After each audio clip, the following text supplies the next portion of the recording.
Muy buenas tardes. Muchas gracias por invitarme a participar y poder compartir con todos ustedes y todos los que nos están viendo. Esto es más que todo una charla que espero podamos departir e intercambiar ideas sobre la oxología de la obesidad. Entonces, como todos saben, la obesidad y el sobrepeso ha aumentado en frecuencia, la prevalencia va, pues ya no tan exponencialmente como estaban haciendo los cálculos, pero pues sí ha venido creciendo. Esto es un fenómeno mundial, es decir, que no solamente es patrimonio de los países industrializados, sino también en los países como los nuestros estamos viendo este problema. Y ahora sabemos cosas que antes pensábamos que no sucedían. Entonces, digamos, de los niños gorditos, no, tranquila, llega a la puerta, se estira y se adelgaza. Y ahora sabemos que no. Y ahora sabemos que entre más temprano hagamos intervenciones, mejor va a ser el peso y más saludable va a ser el peso del adulto. Y que si terminamos pubertad siendo obesos, tenemos una mayor posibilidad y mayores dificultades para controlar el peso en el adulto. Entonces, el papel de los pediatras, todos nosotros, es importantísimo. Importantísimo porque podemos actuar temprano. Podemos tomar medidas preventivas, medidas educativas en cada consulta y podemos hacer detección temprana. Entonces, a lo largo de toda esta tarde, mis predecesores que me hicieron una muy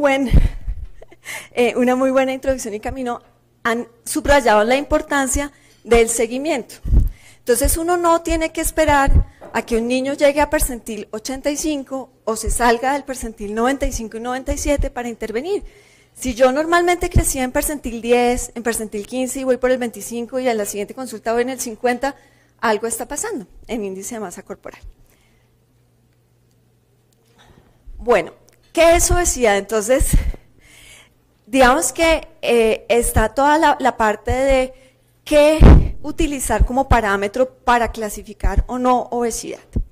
Existe el peso para la talla, los índices ponderales, etcétera, pero digamos que a raíz de la epidemia que viene detectando desde hace más o menos 20 años los informes de nutrición de Estados Unidos, decidieron que por cuestiones de facilidad de campo, es decir, que usted puede hacerlo y reproducirlo y tener una pesa y un metro, iban a tomar el índice de masa corporal como el parámetro para clasificar obesidad. Después hablamos como de las curvas y hablamos de los niños pequeños, ¿sí? De los niños de menos de 2 años y podemos hablar un poquito si quieren de lo de las curvas de la OMS también. Pero digamos que en términos generales obesidad es tener un percentil de índice de masa corporal por encima o igual al percentil 95 para la edad y para el sexo. Esto es importante porque, a diferencia de los adultos, no es un número, sino que es variable. Y 16 kilogramos por metro cuadrado no son lo mismo para un niño de 9 años que para un niño de 5, ¿de acuerdo? Pero tiene sus limitaciones. Las limitaciones del índice de masa corporal es que el índice de masa corporal no nos está discriminando la composición corporal. Es decir, que no nos da una idea de cuál es la cantidad de contenido graso y la cantidad de masa magra. Y eso hace que podamos clasificar mal pacientes. Por ejemplo, los pacientes altos. Por ejemplo, los pacientes deportistas. Entonces, muchas veces los pacientes con estas características nos quedan en percentiles como si fueran obesos y aquí recuerdo mucho al doctor Llano que dice que la obesidad tiene muchas formas de diagnosticar y una es viendo. Ustedes a veces ven un paciente y les da un percentil alto y ustedes dicen, pero no se ve gordo. Y sale alto en el percentil. Básicamente es por esa limitación que tiene que tenemos que tener en cuenta. Y la otra cosa es que en pediatría, a diferencia de los adultos, la relación de X valor de índice de masa corporal no es tan clara con una morbilidad futura o con una mortalidad futura. Lo que sí está claro en los estudios epidemiológicos de los adultos. Bueno, y sobrepeso es tener un índice de masa corporal mayor de 85 pero menor del 95. Esto lo han movido, además, mucho. Cuando uno lee los NANES, que son los informes de nutrición, esos informes clasificaban inicialmente en percentil 75 sobrepeso. Entonces se les empezó a subir la frecuencia y dijeron, no, corrámosla al 85 sobrepeso Y en los últimos que salieron, que digamos que ahora este año deben salir los de los últimos 4 años, pero en los últimos que hay, que son hasta el 2008, yo me quedé aterrada porque las proyecciones las hacen diciendo que sobrepeso es 95, percentil 95, no percentil 85. Entonces digamos que pues eso podemos darles muchas interpretaciones, pero definitivamente un paciente que está por encima del percentil 75 está en riesgo de obesidad y francamente en percentil 85 está en sobrepeso. Bueno, y pues digamos que las consideraciones para hacer esos movimientos aleatorios es que eso estigmatiza a los niños, que eso puede generar conductas alimentarias erróneas, producir más anorexia, más bulimia, etc. Personalmente pienso que es más para tranquilizar la estadística y no ver que está como tan explotado la parte de la frecuencia de sobrepeso y obesidad. Entonces, ¿cómo hacemos diagnóstico de sobrepeso y obesidad?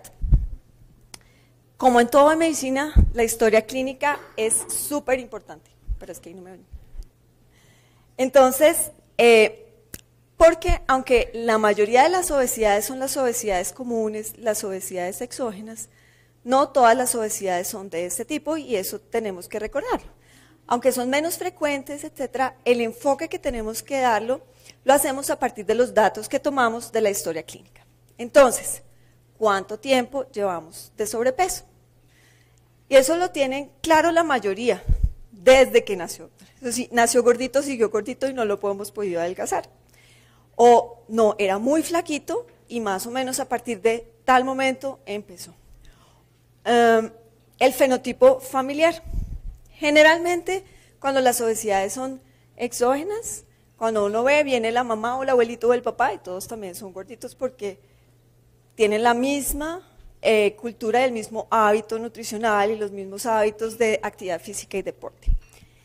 Importantísimo, importantísimo el peso y la talla al nacer. Entonces, no solamente los niños macrosómicos tienen un mayor riesgo de seguir con sobrepeso en la infancia y en la adolescencia, sino los niños pequeños para la edad gestacional. Y quiero hacer ahí como un paréntesis y detenerme un momentico y subrayar lo que hemos tratado de como concientizar un poquito. Los niños pequeños para la edad gestacional o con retardos de crecimiento intrauterinos generalmente son más delgados que los niños de la misma edad gestacional que no tienen esa restricción de crecimiento intrauterino. Son delgados, pero no son desnutridos. Es decir, que lo importante es ver que ese paciente tenga una evolución ponderal que sea paralela a la curva, es decir, que no siga perdiendo carriles, así esté en la parte de abajo de la curva. Número 1. Número 2, que esté creciendo bien, que tenga una velocidad de crecimiento normal. Si nosotros nos aseguramos de eso, y en la encuesta nutricional vemos que aunque comen pequeñas cantidades o comen muy despacito, comen de todos los grupos nutricionales, muy probablemente no están desnutridos. Es decir, que esos pacientes no tenemos que darles suplementos calóricos, a esos pacientes no tenemos que echarles grasa de más a la comida, a esos pacientes no tenemos que echarle leche condensada a todo lo que coma, porque después, más adelante, en la pubertad y en la edad adulta, estos pacientes y este grupo específico de pequeños para la edad gestacional tienen un riesgo mayor de ser obesos y tienen un riesgo mayor de tener problemas metabólicos y de tener síndrome metabólico. Entonces esos pacientes son delgaditos, mientras crezcan bien y ganen peso bien, no hay que engordarlos. Bueno, la encuesta alimentaria completa, ese es un elemento importantísimo. Entonces, siempre, no sé si es la misma sensación que ustedes pueden tener, pero los gorditos, ¿qué será que no come nada y se engorda? Y los flaquitos, ¿qué será que es que come? Pésimo, este no come nada. Y cuando uno se sienta y hace juiciosamente desayuno, medias nueves y todo el día de comida, los niños delgados generalmente comen muy balanceado y los niños gorditos comen bastante, comen mucho, mucho, mucho, mucho. Entonces hay que sentarnos y detenernos a decir qué comemos. Y no solamente el enunciado, porque dicen no, solamente huevito y pan. Y cuando uno pregunta cuántos panes, bueno, 2 o 3. Ajá. Y el pancito le echa alguito, bueno, Nutella, o bueno, mantequilla y mermelada. Entonces, cuando uno desmenuza, además todos le dicen a uno como en diminutivo, como si el diminutivo engordara menos. No, arepita con quesito chiquito y chocolático. Entonces, bueno, sentarnos como a ver, porque generalmente en las exógenas esa es la razón, básicamente. Eso asociado a que no nos movemos, nos quedamos quietos. Y ahí viene un círculo vicioso porque estamos pesados, nos cuesta trabajo. Entonces uno dice, bueno, no, mire, la natación es excelente porque no hay trauma sobre las articulaciones y al chiquito le da pena verse en vestido de baño, se ven gorditos, algunos tienen ginecomastia, etcétera. Entonces se vuelve un círculo vicioso en que no tienen actividad física como tal. Entonces, esa parte es importante. Y lo que hablaba ahorita al principio, es importante ver los cambios en el percentil de índice de masa corporal. Es decir, no esperar a que estemos realmente en donde dice la definición, sino que todos esos cambios hacia arriba, algo está pasando y posiblemente puede ser que estamos engordando. Bueno, entonces, estas curvas que hemos visto a lo largo del día son las curvas de índice de masa corporal del CDC, las de niños y las de niñas, con las definiciones que les conté, pero es muy importante ver cómo el carril en dónde está. Y hay algo que se nos ha olvidado y es que fenotípicamente todos somos diferentes. Es decir, que hay personas más corpulentas, hay personas más delgadas, etcétera, que eso quiere decir que estar por el lado de abajo de la curva no es tan malo muchas veces. Y estas son las curvas de la Organización Mundial de la Salud. La diferencia básica es que las de la CDC solamente empiezan a los 2 años y los de la Organización Mundial de la Salud empiezan desde el nacimiento. Entonces aquí a mí me llama la atención que, discúlpenme que esto no se ve muy bien, pero a mí me llama la atención un poquito como la división de los percentiles de esas curvas. Entonces, digamos que estamos en un percentil 15 y pasamos a un percentil 50 y de un percentil 50 pasamos al 85 en espacios aquí que varían hasta más o menos los 2 años. Entonces, es muy difícil como puntuar exactamente en dónde está el paciente en esa curva, pero digamos que lo importante, y como lo decía Tere al comienzo, independientemente de la curva que utilicen, es saber cómo la está utilizando uno y siempre emplear la misma con el paciente para hacer el seguimiento. Porque finalmente lo que les va a dar a ustedes la pauta es muchas veces el seguimiento. Como les digo yo a los residentes muchas veces, un solo punto en una curva no es nada. Bueno, entonces, digamos que con esta pequeña introducción lo que quiero es que charlemos de unos casos clínicos para que nos ilustremos un poco de cómo enfocar al paciente que está con sobrepeso. Bueno, aquí unas pautas sobre la obesidad exógena, es decir, la más frecuente y la de por exceso de consumo calórico, aunque voy a conceder una cosa y hay ciertos pacientes, que no son la mayoría, que son muy juiciosos en su consumo calórico y no logran controlar peso. Y yo creo que ahí hay una parte de gasto energético endógeno que todos tenemos diferentes. Entonces, es la misma razón por la cual hay flaquitos que ustedes los ven comer y uno dice, brutos, o tiene hipertiroidismo o tiene una tenia, pero ¿de dónde se mete toda la comida que se come? Y hay uno que se come una cosita así, como decía un amigo, le sale otra cosota acá, y no sabemos por qué. Entonces, esa parte endógena no la podemos, pues todavía no la conocemos, creo que se podría llegar allá, pero eso es importante para hablar de obesidad exógena, pero en general estamos comiendo más de la cuenta y moviéndonos poquito. Eso siempre va acompañado con una aceleración de la talla. Y esa parte la tenemos que tener siempre en mente. Los gorditos, cuando empiezan a comer más, empiezan a crecer más rápido y ahí es cuando se emociona todo el mundo. ¡Ay, qué maravilla! Está creciendo súper bien, pero de pronto estamos perdiendo reserva de crecimiento, de pronto nos estamos poniendo en riesgo de tener una pubertad temprana, una adrenarquia temprana que limita nuestro potencial de crecimiento finalmente. Aparición temprana de caracteres sexuales y subrayé temprana porque no es precoz. Y entre más cercano a los límites normales de inicio sean, muy probablemente no hay patología y podría estar asociado con estos cambios de peso. Entre más temprano sea, es decir, más alejado de la edad normal, más patológico sí es. Y generalmente estos pacientes no tienen asociación con otras patologías, ni neurológicas, su desarrollo es normal, ni escolares, y fenotípicamente no tienen como nada llamativo. Bueno, y ahora sí entramos a los casos. Entonces esta es una paciente de sexo femenino que nos envía a pediatría a los 7 años y 10 meses por obesidad. Y esa obesidad empezó después de los 2 años de vida. La mamá refiere muy claramente que antes de esos 2 años de vida tuvieron serias dificultades con la ingesta, con la ganancia de peso y que no la podían alimentar porque tenía problemas de tono. Es una niña que es la cuarta de 4 embarazos que nació por cesárea por una sospecha de un sufrimiento fetal, estaba a término, nació con 2.560 gramos, una talla de 50 centímetros y estuvo 2 meses hospitalizada en la unidad de recién nacidos y le tocó salir con oxígeno domiciliario. La mamá dice que hacía apneas y que le explicaron que las apneas era por reflujo gastroesofágico. No pudo tener lactancia materna porque tenía serias dificultades de succión, como les había comentado, y solamente dice que recibió leche todo el primer año de vida y que solamente pudo iniciarle la complementaria hasta los 12 meses. Respecto al desarrollo psicomotor, entonces tuvo un sostén cefálico a los 2 años, una deambulación a los 3 años, las primeras palabras a los 4 años, y en ese momento de la consulta, que tenía casi 8 años, solo decía palabras sueltas y no decía frases. Actualmente estaba en una institución, en ese momento pues estaba en una institución especializada, había empezado educación regular y no pudo pasar el año, y entonces le aconsejaron a la mamá que la pasara a un colegio con educación especial y se encuentra en grado 0.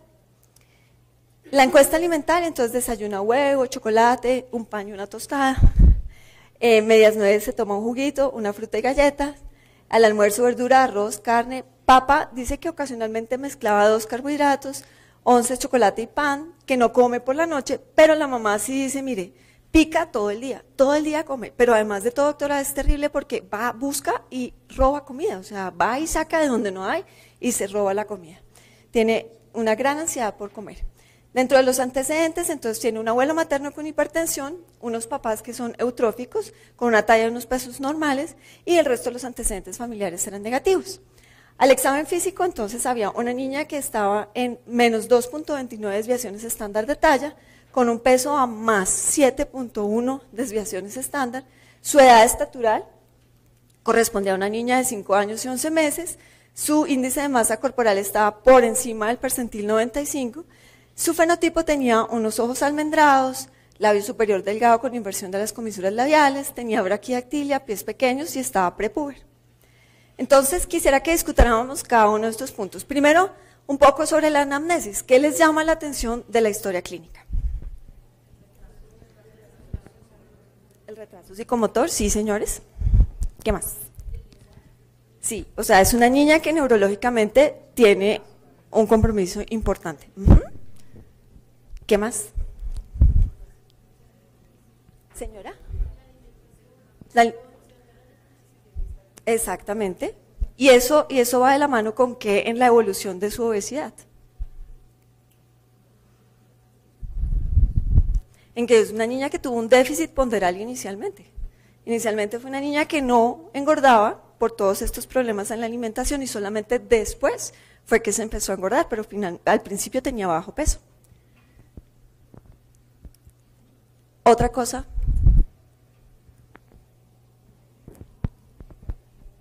A ver, que está el examen físico.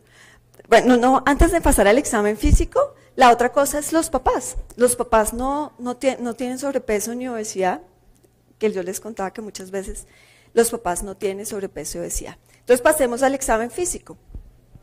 La talla baja, exactamente.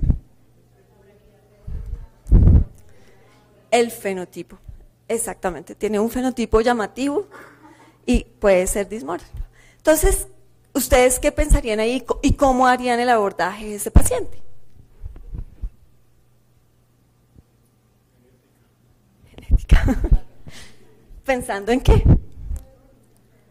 Exactamente, en un Prader-Willi. Y entonces, como hoy estamos en la tarde de la metilación, entonces para recordar que el Prader-Willi es una monosomía uniparental materna, que la opuesta es el Angelman, que no tiene nada que ver con esto cuando es paterna, y que es una alteración de la metilación y que muy probablemente esta niña tiene un Prader-Willi.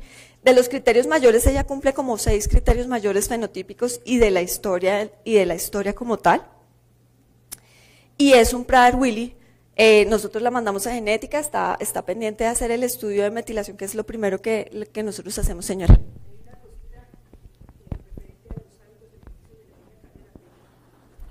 Sí. Gracias.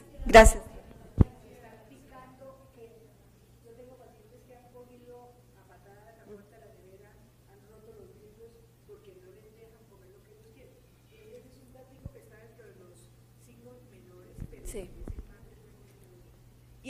Muchas gracias, Teresí. Es súper importante porque además del problema neurológico que tienen, ellos tienen un trastorno de conducta importante.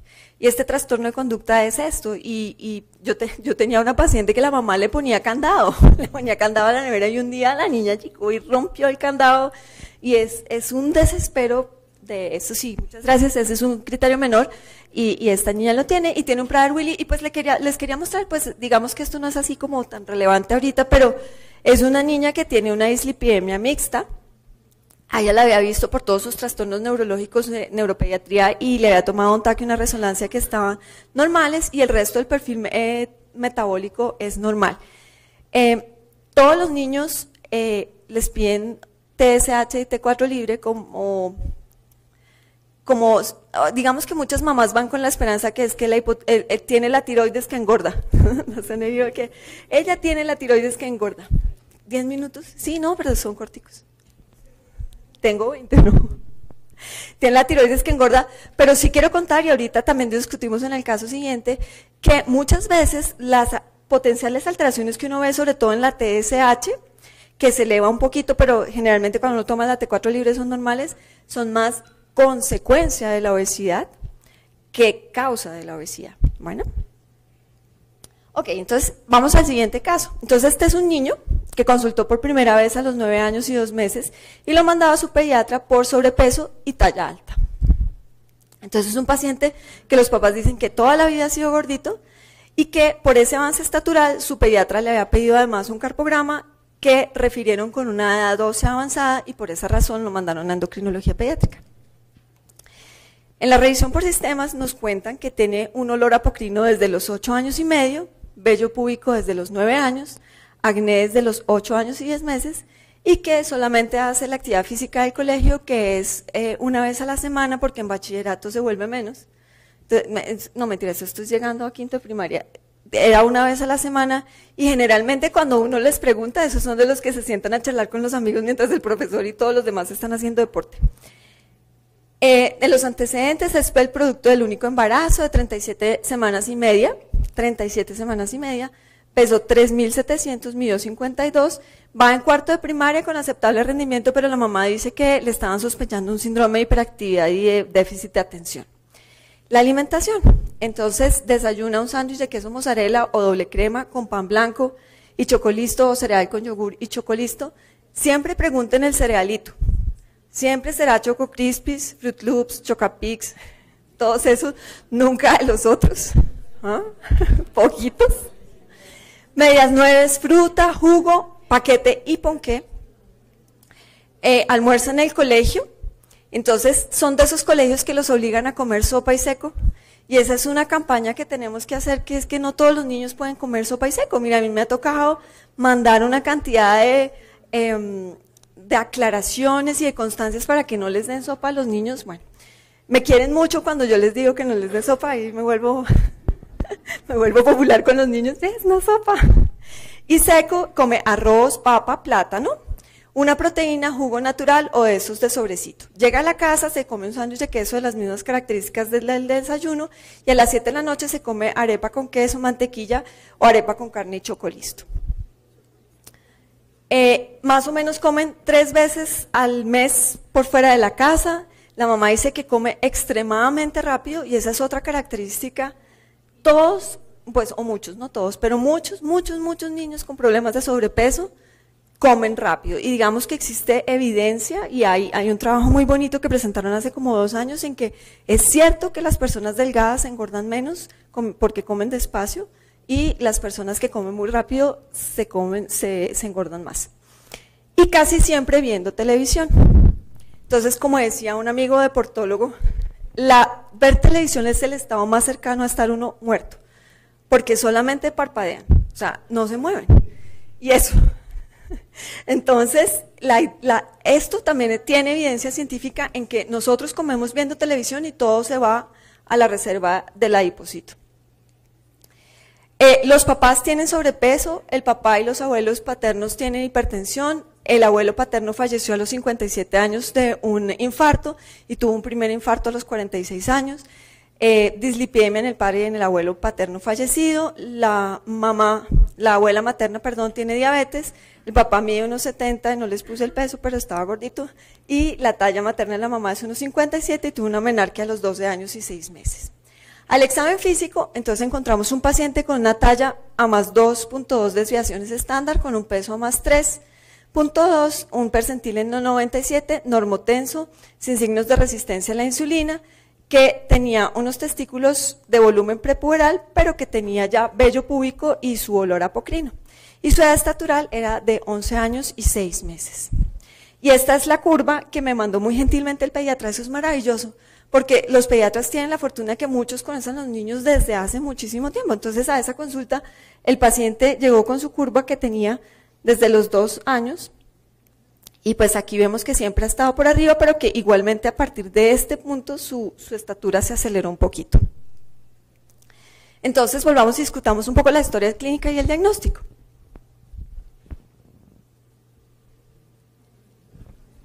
Señora. Señora. Súper importante, fue un niño que 37 semanas y media pesó 3.700 gramos, estaba macrosómico. Sí, señora, ¿qué más? Señora.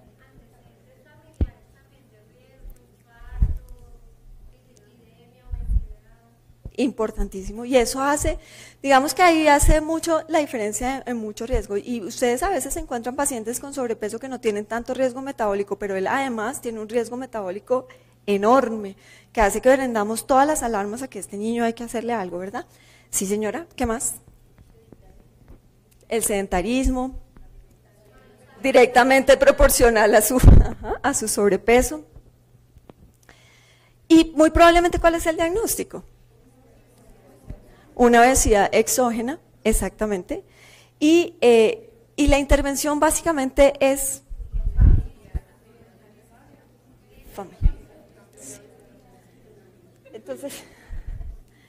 Entonces, bueno, estos eran los paraclínicos que les cuento. Entonces aquí tiene un colesterol en el límite superior. Recuerden que entre 170 y 199 hablamos de colesterol en el límite superior, no en hipercolesterolemia, con una LDL elevada.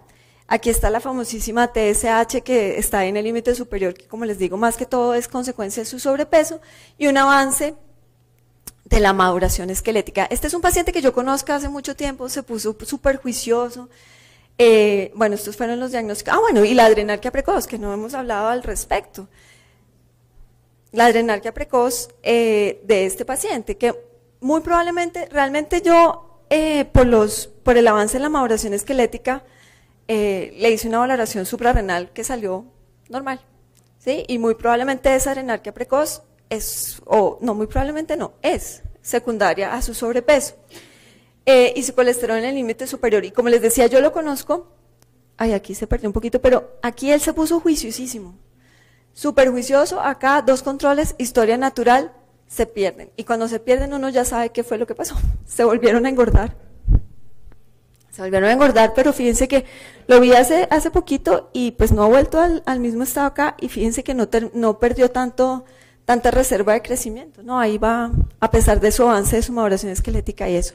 Es muy importante explicar esa parte, no solamente los riesgos desde el punto de vista metabólico, sino los riesgos en crecimiento y desarrollo, y eso motiva bastante, o sea, motiva muchísimo a hacer el esfuerzo de que cada vez que uno se engorde un poquito, pierde 1 centímetro. No es tan matemático, obviamente, pero sí pierde uno reserva de crecimiento, y eso a veces los motiva mucho para hacer el esfuerzo.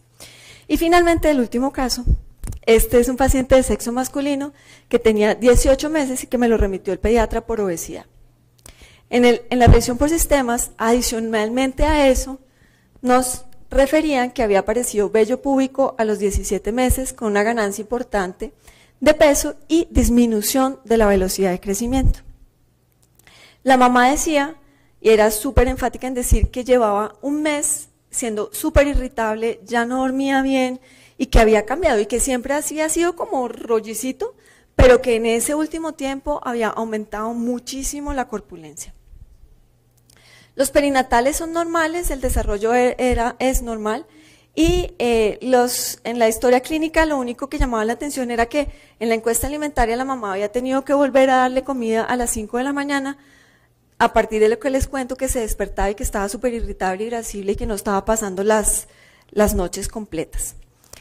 Entonces, en los antecedentes familiares, sobrepeso y síndrome metabólico en la línea paterna, tenía un papá que medía o que mide 1,81, absolutamente eutrófico, la mamá 1,56 sin sobrepeso, con una menarquia a los 13 años. Cuando lo examiné, entonces tenía una talla a menos 1,3 desviaciones estándar, un peso a más 3,5, perímetro cefálico normal, y tenía una tensión en 160, recordemos que era un niño de 17 meses. Tenía vello púbico, Tanner 2, los testículos 2 mililitros y un pene de 5 centímetros. Acantosis nigricans y acné en la nariz, que les llama la atención de la historia clínica. Señora, un síndrome metabólico, la pubertad. Entonces, ¿se acuerdan que les decía al comienzo que entre más lejos estemos del inicio normal de la pubertad, más patológica es la cosa? ¿Y qué otra cosa les llama la atención del examen físico, por ejemplo? Bueno, eso es súper importante y ahorita discutimos por qué lo tenía. ¿Y qué más? La talla. Porque a pesar de no estar en las famosas menos 2 desviaciones estándar, para su talla medio parental está medio bajito. Un pediatra súper pilo, súper acucioso, me mandó la curva. Y entonces, se las mando cortada porque esta sí tengo el fin de la historia. Entonces, la curva, lo llamativo son estas dos cosas, ¿sí? Y es que definitivamente el niño dejó de crecer, no se aceleró nunca, a pesar de que hizo una explosión en el peso. Eso es típico y clásico ¿de qué? De una hiperplasia, no. Las hiperplasias aceleran el crecimiento. Cerquita, sí. El problema está ahí mismo. Eso es un síndrome de Cushing hasta que no se demuestre lo contrario. Entonces, el síndrome de Cushing como tal produce obesidad con absolutamente detención del crecimiento. Y muchas veces no están los otros signos que uno espera que le escriben a uno en los adultos, que la jiba, que todas esas cosas, que la obesidad, pues en un niño chiquito no. Además, este niño tenía signos de actividad de hormonas virilizantes porque tenía vello púbico, tenía un pene grande, pero esto es característico de esto. Y entonces le hicimos unos paraclínicos y pues tenía los precursores androgénicos elevadísimos, el cortisol elevadísimo, no tenía una hiperplasia congénita de suprarrenales, no estaba acelerada la maduración esquelética y en la ecografía abdominal encontraron un tumor en la suprarrenal derecha que describen aquí en el TAC abdominal. Ese niño lo operaron ya hace casi como 5 años.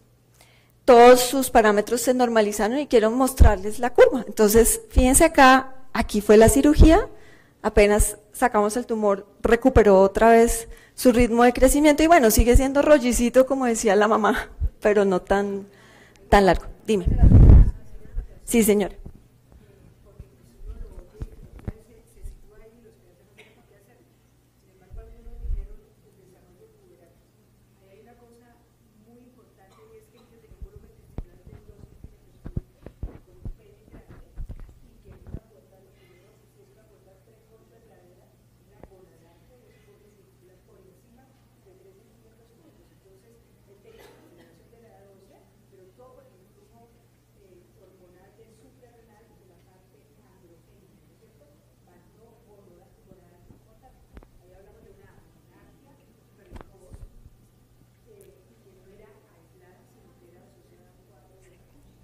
Sí, muchas gracias, Tere. Claro, exacto. Y digamos que aquí estoy un poquito sesgada como por el enfoque de la obesidad, pero si uno se va como extrayéndose aquí, este niño tenía una pubertad precoz periférica.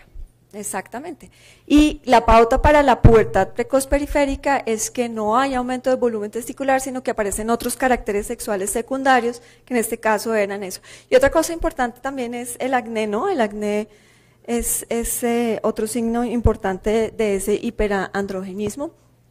Y bueno, y a él lo sigo viendo y va súper bien, ya tiene la curva de la de los 2 en adelante y le ha ido súper bien porque bueno, esto es nada que ver, pero pues les cuento que no hay parámetros de malignidad claros en los tumores suprarrenales en niños. Y entonces el riesgo de que aparezca en el otro lado sigue ahí latente, pero pues por ahora vamos 5 años por cirugía y ya bien. Eso era todo. No me pasé preguntas. Sí.